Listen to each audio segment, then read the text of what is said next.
tiesų ši mokykla yra puikiai ir skirtingai nei kitose Europos akademijose, kuriuose esu buvusi. Čia bendri mokslai yra sujungti su specialybė.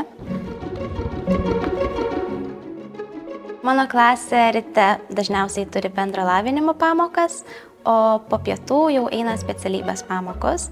Ši mokykla skatina ugdyti visapusiškai išsilavinusią asmenybę ir tai, manau, yra labai svarbu, nes tik išsilavinusi asmenybė ir turtinga vidumi gali parodyti kažką įdomaus, papasakoti žiūrovui šokiu kažką įspūdingo ir gražaus scenoje.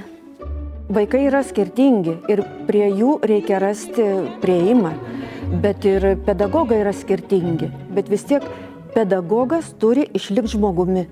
Žmogus turi jausti, ar skauda tam vaikui, ar jam nepatinka, ar patinka. Ir prie kiekvieno vaiko yra skirtingas prieimas.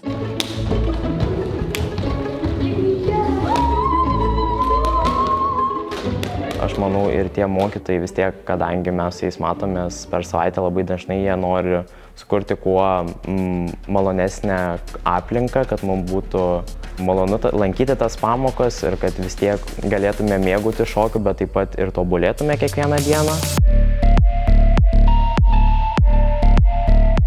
Čia turim ir improvizacijas, ir kūno formavimą, ir kūno anatomiją. Tai tikrai čia visos tos pamokos susijusios su šokiu žymiai platesnės, jų žymiai daugiau. Tu tarsi prisimeni mažąją savo versiją, kuri kaip ir svajojo visada šokti teatre.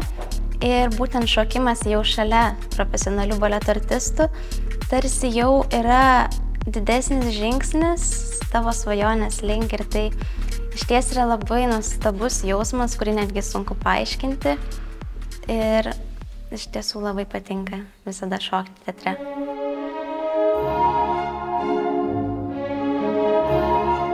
Mes pradedam auginti savo kartą.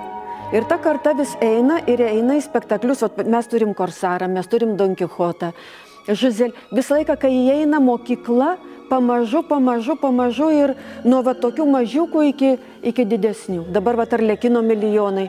Užimta krūva vaikų, gal koks 40 iš mokyklos.